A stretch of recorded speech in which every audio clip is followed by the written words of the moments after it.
at ang muli nating pagkikita. So ang bilis ng panahon kasi can you imagine last year, di ba, yung meeting greet natin.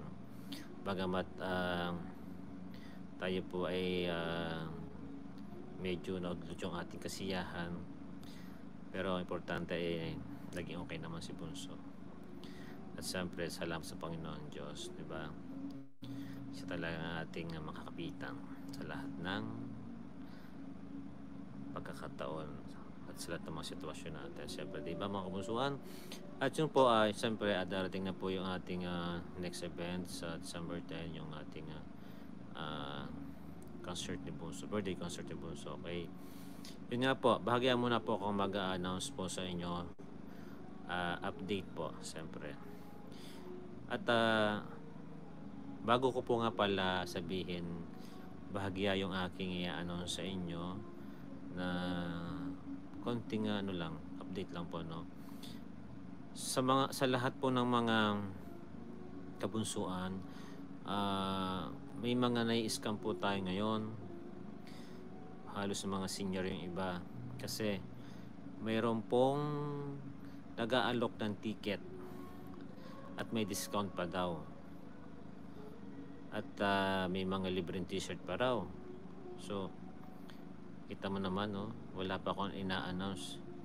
Meron mga ganyan na mga eksena. Grabe talaga yung scammer na yan, ano? Konting ingat lang po sa pagsagot-sagot sa lahat sa mga Facebook account na gumagamit po ng account ko. Ang aking pong legit na account na dun sa nakablock po ako, ha. Ano ko po, sasabihin ko po sa inyo para hindi po tayo ma-scam. Ginagamit na po kasi nila yung yung ating isang account. Ito po ang totoong account ko po dun sa Jetro Carry na ginagaya ng scammer ay ito po. Yan. At age 50 plus, humihina ng ating katawan. Mag-doctor prescribed Centrum Silver Advance.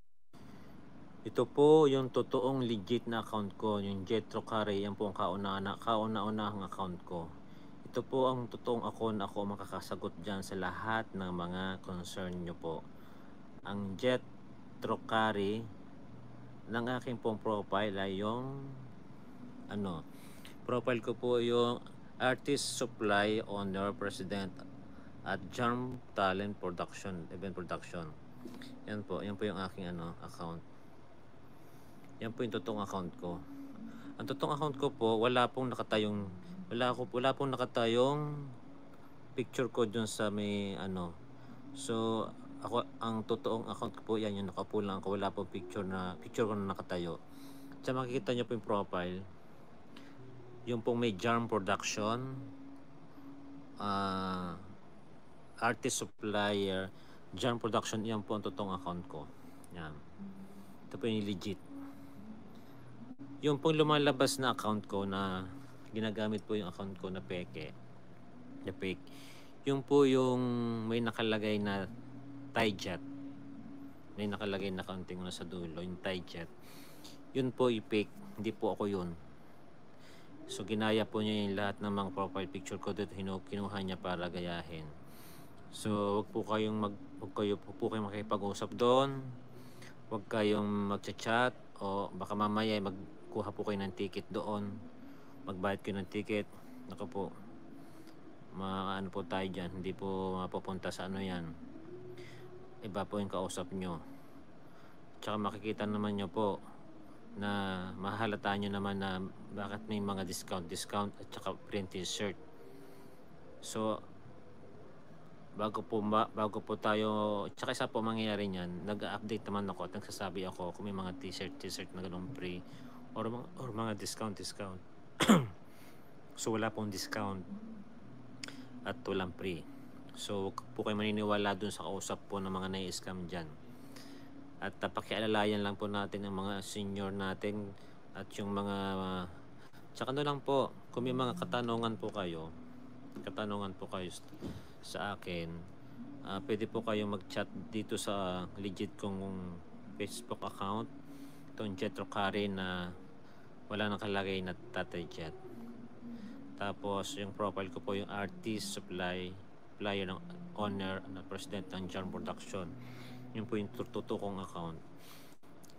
Ngayon po, pasensya na rin po kayo, hindi po ko masyado nakakasagot doon sa Facebook account na yun kasi mas ginagamit ko po itong Jet Carry na ang suot ko po ay naka-white. Mas active po ko dito sa account nito. Kaya kung meron po kayong concern, dito na lang po kayo mag-chat sa Jet Carry na nakaputi ako. At ngayon po, babantayan ko rin itong aking isang account at para malaman ko rin kung sino yung mga nagchat-chat doon. So sa mga hindi pa po nakakaalam ng aking active na FB account po ito po yung Jet Carry na nakaputi po ako. Bali, ano po, ito po yan. Kita ko po sa yung ginagamit ko ngayon dito sa live na account.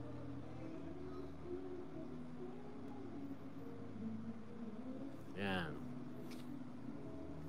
Ito po na isang ito pong account na ito na ginagamit ko ngayon sa live. Ito po yung ako po yan. Yan. Yan, nakamotor sa likod. Ito po yung ginagamit ko ngayon sa cellphone. Yan po yun. At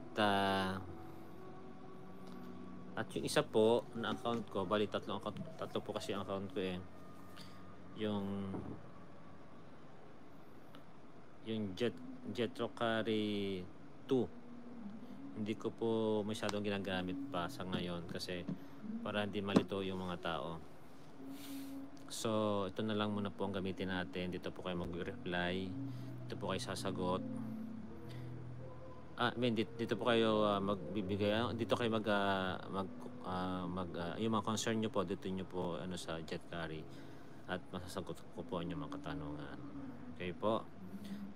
Sa mga naliligaw po dyan, sa mga hindi alam po ng aking account, dito po kayo sa account ito ng Jet Carry po yung nakaputi po. At saka ano po ha mga kamusuan ha, wag po kayo magbibigay ng payment hanggat hindi nyo nabibideo call yung taong pagbibigyan nyo po ng payment. Kung siya ba talaga. Bago kayo mag-send sa GCash, bago kayo mag-send sa mga remittances, kusapin nyo muna po yung taong kausap nyo kung sila ba talaga yon. Okay po? O kaya ako ba talaga yon? Kasi mahirap na po, ang dami na po alam mo, naglita na naman ngayon yung mga dami account, yung mga scammer kasi papasko na. So talagang grabe ang ginagawa nila.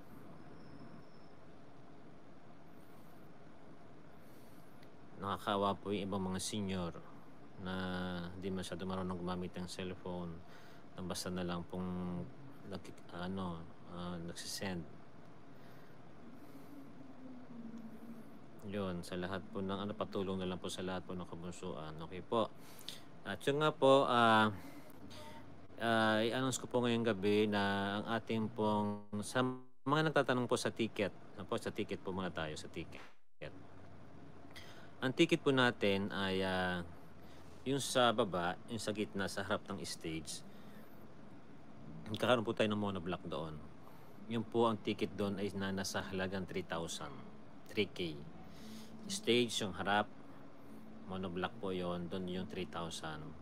Tapos yung oval na first row, hindi ko alam kung blue or red po, blue or red yung kulay. Basta yung first row po ng upuan, sa gilid ng gitna. First row, kumbaga paikot, yung oval. Yung po, ang ating pong ticket doon ay 2,500.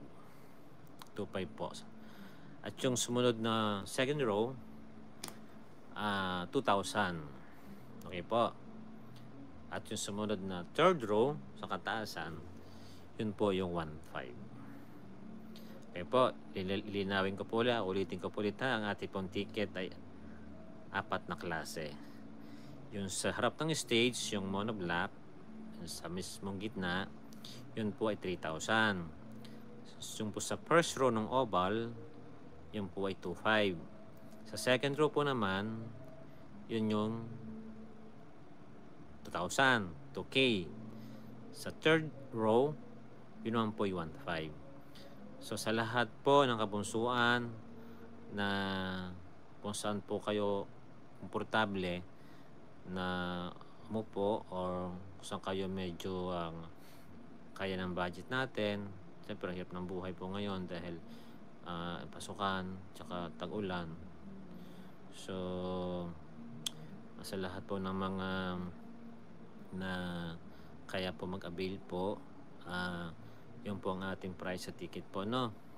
3,000, 2,500, 2,000, 1,500. At saka wag po kayong mag-alala. Yung pong mga nasa 2,500, 2,000, 1,500 na mga nako po, makababa rin po kayo sa baba, sa harap ng stage, kapag tapos na po yung concert, yung event. Dahil maglalagay po tayo doon ng long table para sa gusto magpa-sign, gusto magpa-picture ng per group ng team. Yung pong di nangyari last year, mangyayari na po ngayong year na may pagpatuloy po natin yung dapat na gawin na mangyari, na yung sa harap ng stage, maglalagay po tayo ng table doon. So maglalagay po tayo ng sino magpapasign, t-shirt or magpa-picture ng grupo po. Per group po tayo ha, per group para mabilis po yung picture taking natin. Okay po, yan sa lahat po ng mga kabunsuan, malinaw na po ha ang ating pong ticket. Ang price po natin ay 3,000, 2,500, 2,000 and 1,500. 3K25, 2,000, 1,500. Okay po. Malinaw na po sa lahat ng kabunsuan. Ano po, para hindi po tayo malito. At yung pong pagbabayad natin po ng ticket, magkakaroon po tayo ng registration ulit, na kung saan may bibigay po ako sa inyong link. At doon po sa link na yon, doon ko po kayo magpaparegistered ng yung mga name at ganoon din po ang payment. Okay? Sa mga hindi po makapasok sa link at medyo nahihirapan, pwede rin naman po kayong magtanong sa akin kung paano. Halimbawa na sa akin nyo i-forward yung mga name at payment, ako na po ang magpapasok sa link para makaiwas po tayo sa scam at kung saan mapunta yung mga ating binayad. Siyempre, pinaghirapan po natin yung pera. So, kailangan mapunta po sa maayos po, okay? Sa lahat po ng kapunsuan, nililinaw ko po ha. Ang ating pong pagpabayad ay meron po akong link na ipo-forward po sa inyo. Siguro ba next week, meron na po tayong link at ipo-forward ko po yon o ipo-post ko na lang po kung paano at doon po tayo magbabayad o doon po tayo magbibigay natin full name at saka payment po sa ticket. Okay po? At saka ano po, kumbaga yon, makakaiwas po tayo sa problema, kaya natin gagawin yung ganung link. At para pagdating po natin sa entrance, check na lang po yon, madali na po yung pasok. Hindi na po mag-iisa-isa sa manual na sulat. Okay po. Maliwanag po ba sa ating mga kabunsuan na ganun po ang ating mangyayari ha? Kung baga may link po tayo para doon sa ating registration at saka sa payment po. At sa mga hindi po nakakapasok sa link, nagkakaproblema, open po yung ating GCash. Okay, GCash ko po. Yung dati po yung GCash ko yung 0966 468 3000. 0966 468 3000. Yun po yung ating GCash na doon po yung ating payment na pwede po kayo mag-transfer doon ng payment. And then pag nalikom ko po doon sa GCash, i-transfer ko na po yun sa link doon, po-forward ko po yun sa bank kung saan po yung sending po ng collection po. Ano po? Para maging maayos po tayo at maging smooth yung ating sitwasyon. Para hindi po tayo magkakaproblema. Yun nga po, sa lahat po ng kabunsuan, for the meantime, yun na lang po muna ang aking pwede ko pong i-update sa inyo, i-announce po sa inyo. At yung pong venue po pala, magpa-final po ako within this kung saan po yung venue po. So magkakaroon po tayo ng second live ni Tatay na para doon ko po i-announce yung venue at saka yung link. Okay po. So for the meantime po, yung ating pong payment, hawakan nyo muna po. At pag okay na po yung link, ready na po tayong mag-send ng ating mga pangalan, ng ating mga payment po. Inuulit ko po sa ating mga kabunsuan, pakitulungan po natin yung ibang mga senior, yung medyo nahihirapan pong na pakisabihan lang po natin na pakialalayan lang po na wag po magsesend ng basta-basta ng payment sa fake account na gumagamit po sa aking Facebook. So, nilinaw ko po ang aking pong Jetro Carry first account, FB account ko po, Jetro Carry, na wala pong nakalagay ng Jet Carry. Yun po ay peke yon. Yung pong walang nakalagay, ako po yon. So, ang profile ko po nakalagay dun sa tunay kong account ay yung Jarm Production Supplier. Yun po, ako po yon. Pag doon nakalagay po yung yung Serdal at Artist JMA, hindi po ako yun. Iba po yun. Okay po, yun. Salamat po pala sa taga Hong Kong. Sa